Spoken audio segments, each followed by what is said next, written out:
মানুষ থাকে যাদের জীবনটা বাইরে থেকে খুব সাধারণ মনে হয়, কিন্তু ভেতরে ভেতরে তারা প্রতিদিন যুদ্ধ করে নিজের সাথে, নিজের ভাগ্যের সাথে। এই গল্পটা ঠিক তেমনই একজন মেয়ের, যে মেয়েটা কাঁদতে জানে কিন্তু কাঁদে না, ভেঙে যেতে জানে কিন্তু ভাঙে না। এই গল্পটা তার, যে কষ্টকে আপন করে বাঁচতে শিখে ফেলেছে। নমস্কার বন্ধুরা, শুভ সকাল। চলে এসেছি আবার একটা নতুন ভিডিও, নতুন গল্পের সাথে। আমি ঝুমা। আশা করছি যে যেখান থেকে আমার এই ভিডিওটা দেখছো, গল্পটা শুনছো, ঈশ্বরের আশীর্বাদে তোমরা সবাই খুব ভালো আছো। আমিও কিন্তু খুবই ভালো আছি, সুস্থ আছি। বন্ধুরা, চলে এসেছি আবার একটা গল্প নিয়ে, আবার একটা ভিডিও নিয়ে। তো চলো আজকের গল্পটা করি। গল্পটার নাম হচ্ছে নীরব লড়াইয়ের গল্প। গল্পটা খুবই সাধারণ, কিন্তু সাধারণ হলেও গল্পটা হচ্ছে বাস্তব গল্প, হলেও সত্যি। মেয়েটা খুব সাধারণ একটা পরিবার থেকে এসেছে। বড়লোকই ছিল না কোনো বিলাসিতা, ছিল শুধু অভাব, বাস্তবতা আর ছোটবেলা থেকেই দায়িত্ব। ছোট বয়সেই সে দেখেছে কিভাবে একটা সংসার ভেঙে যায়, কিভাবে মানুষের স্বপ্নগুলো নীরবে মরে যায়। আবার সে এটাও দেখেছে কীভাবে অল্প ভালোবাসা আর অনেক সহ্য দিয়ে একটা সংসার গড়ে তোলা যায়। কষ্ট পেয়ে সে মানুষ হয়েছে, কষ্টের মধ্যেই তার বেড়ে ওঠা, আর সেই কষ্ট দিয়েই সে পা রেখেছে শ্বশুরবাড়ির আঙিনায়। শ্বশুরবাড়িতে এসেও সে কোনোদিন অভিযোগ করেনি, মুখে হাসি, চোখে ধৈর্য। সে জানে কীভাবে সবাইকে খুশি রাখতে হয়। কারো রাগ সে নিজের ভেতরে নিয়ে নেয়, কারো কষ্ট সে নিজের বুকের ভেতর জমা করে। অন্যের হাসিতে সে হাসে, অন্যের চোখের জলে তার চোখ ভিজে ওঠে। কিন্তু ভাগ্য যেন তাকে একটু বেশিই পরীক্ষা নিতে ভালোবাসে। এত পরিশ্রম, এত সহ্য, এত লড়াই, কিছুই যেন তার জীবনে পুরোপুরি সফল হয় না। ধীরে ধীরে কষ্ট তার এমন অভ্যাস হয়ে যায় যে কষ্টকে আর কষ্ট বলে মনে হয় না। কখনো কখনো সে সবার সামনে নিজের দুর্বলতা বলে ফেলে, একাকিত্বটা প্রকাশ করে দেয়, কিন্তু ভেতরের কষ্টটা ওটা কাউকে দেখাতে পারে না। সে কাজ জোগাড় করেছে, সংসার সামলাচ্ছে, নিজের শরীর ভেঙে গেলেও থামে না। কিন্তু হঠাৎ করেই জীবন তাকে আরেকটা আঘাত দেয়। রোগ। একটা নয়, একটার পর একটা রোগ তার নিত্য সঙ্গী হয়ে যায়। ওষুধ তার দৈনন্দিন সঙ্গী। একদিন ওষুধ না খেলে শরীরটা আর কথা শোনে না। কিছু মানুষকে সে তার কষ্টের কথা বলেছে, তারা শুনে কেঁদেছে, কিন্তু তারা কেউই তার হয়ে লড়তে পারেনি।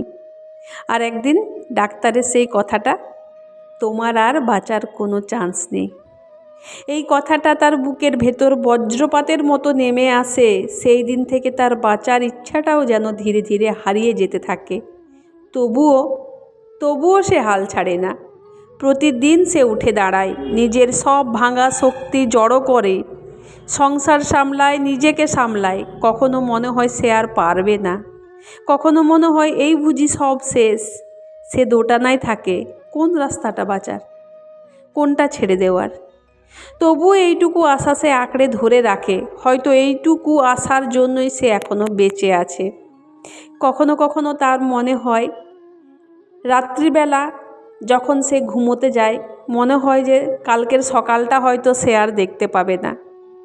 এই ভয় নিয়েই সে ঘুমোয়। ঘুমানোর আগে সে সবার ছবি, সবার স্মৃতি বুকে আঁকড়ে নিয়ে ঘুমোয়। হয়তো এটাই তার শেষ দেখা, হয়তো তার এটাই শেষ মনে করা সবাইকে। কিন্তু সকাল যখন শুরু হয়, আবার যখন সকালে ঘুম থেকে ওঠে, মনে হয় যে না, আমি তো সুস্থ আছি, বেঁচে আছি আরেকটা দিনের অপেক্ষায়। হয়তো আজকের দিনটা আমার শেষ দিন, এই ভেবেই সে লড়ে যায়। সে হার মানে না, সে হারতে শেখেনি, কিন্তু মাঝে মাঝে সে খুব ভেঙে পড়ে। কিছু কিছু মানুষের ভালোবাসায় সে আবার উঠে দাঁড়ায়। হয়তো একদিন সে হার মানবে, হয়তো একদিন সে জিতে ফিরবে, ভবিষ্যৎ কেউ জানে না। কিন্তু একটা কথা নিশ্চিত, এই মেয়েটা হার মানার আগে পর্যন্ত নিজের সর্বোচ্চটা দিয়ে লড়েছে। সে নিঃশব্দে কষ্ট সহ্য করেছে, নিঃশব্দে ভালোবাসা বিলিয়েছে, আর নিঃশব্দে নিজেকে ভেঙে ফেলেছে।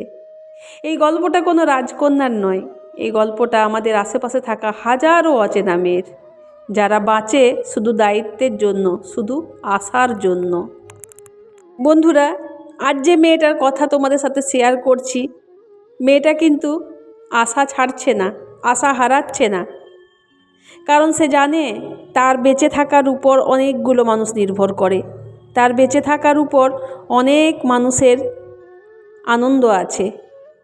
সে সবাইকে এরকমভাবে নিশ্চুপ করিয়ে দিয়ে যেতে পারে না, তাই সে বাঁচবে, সে লড়বে। কিন্তু ডাক্তারের কথাটা আজও তার কানে বাজে, আর কোনো চান্স নেই। এই বাক্যটা সে ভুলতেই পারছে না। কিন্তু সময়ের সাথে সাথে সে একটা জিনিস বুঝে গেছে, ডাক্তার শুধু শরীরটার হিসাব জানে, মনের হিসাবটা কেউ জানে না। কিছু সকাল আসে যেদিন সে বিছানা থেকে উঠতে পারে না, শরীরটা ভারী লাগে, মনটা ফাঁকা লাগে। আবার কিছু সকাল আসে যেদিন সূর্যের আলো জানালা দিয়ে ঢুকে তার চোখে পড়ে, আর সে মনে মনে ভাবে আজও তো দিনটা শুরু হলো। সে এখন আর বড় স্বপ্ন দেখে না, বাঁচার জন্য ছোট ছোট কারণ খুঁজে নেয়। এক কাপ গরম চা, একটু শান্ত সকাল, কারো মুখে হালকা একটা হাসি। এই ছোট ছোট জিনিসগুলোই তাকে আবার দাঁড় করায়। সে বুঝে গেছে সে হয়তো আগের মতো শক্ত নয়, কিন্তু ভেঙে যায়নি। শরীর তাকে বারবার হারাতে চায়, কিন্তু মন এখনও হাল ছাড়েনি। কখনো সে নিজেকে বলে আমি সুস্থ হব, আবার কখনো শুধু বলে আজকের দিনটা পার করে দিই। আর এই আজটা পার করাই তার সবচেয়ে বড় জয় হয়ে দাঁড়ায়।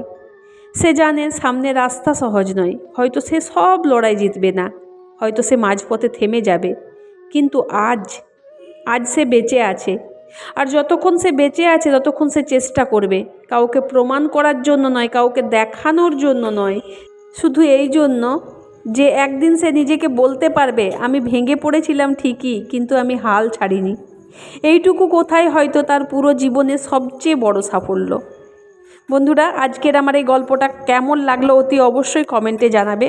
তোমাদের এই একটা কমেন্ট সে মেয়েটা দেখে হয়তো সে মেয়েটার আশা জাগবে ভেতরে, না তাকে বাঁচতে হবে, তার বাঁচার উপর অনেকগুলো মানুষ নির্ভর করছে, তাকে উঠে দাঁড়াতে হবে। তো আজকের ভিডিওটা ছিল আমার জন্মদিনের, অনেকগুলো বছর পার করে এসেছি জন্মদিনের। আজকে আমার জন্মদিনটা খুবই স্পেশালভাবে হলো, এরকম জন্মদিন আমার কোনো দিন হয়নি।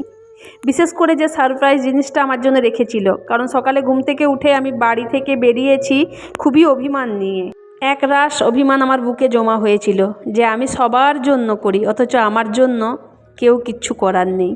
কিন্তু সেই ভুল ধারণাটা আমার পাল্টে দিয়ে আমার হাজব্যান্ড আর আমার ছেলে দুজনে মিলে আজকে সারপ্রাইজটা রেখেছে আমার জন্য। বিশেষ বড় কিছু না, কিন্তু আমার কাছে সেটা বিশাল বড়। কোনো রেস্টুরেন্টের থেকে কম নয়, কোনো পার্টির থেকে কম নয়, কারণ জীবনে প্রথম এরকমভাবে আমার জন্মদিন। বিশেষ করে এই যে সুন্দরভাবে একটা কেক আনা, ওইটুকু টাইমের মধ্যে আমার ছেলে পুরো বেলুন দিয়ে একটুখানি সাজিয়েছিল, আমার তো খুবই ভালো লেগেছে, খুবই খুবই আনন্দ পেয়েছি আমি।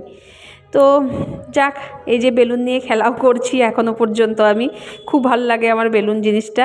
তো বেলুনটা নিয়ে মানে আমার জন্মদিনের 2-3 দিন পরও কিন্তু আমি বেলুনগুলো খুলতে দিইনি ছেলেকে, বলেছিলাম যে না খুলতে পাবি না, বেলুনগুলো ওইরকমভাবেই টাঙানো থাক।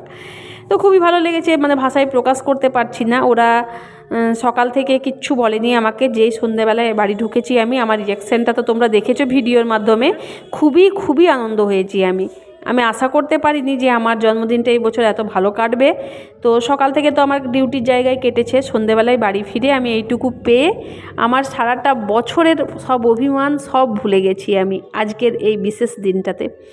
তো বন্ধুরা দেখো, জন্মদিনের কেক তো কাটা হলো, পায়েস করে রেখেছিল তোমাদের দাদাভাই, মিষ্টি সব এনে রেখেছিল।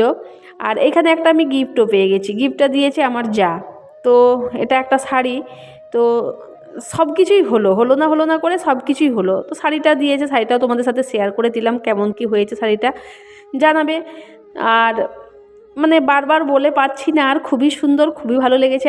এবছরের জন্মদিন আমার মানে মনে রাখার মতো জন্মদিন। যদি আগামী বছর বেঁচে থাকি তো আবার করার চেষ্টা করব।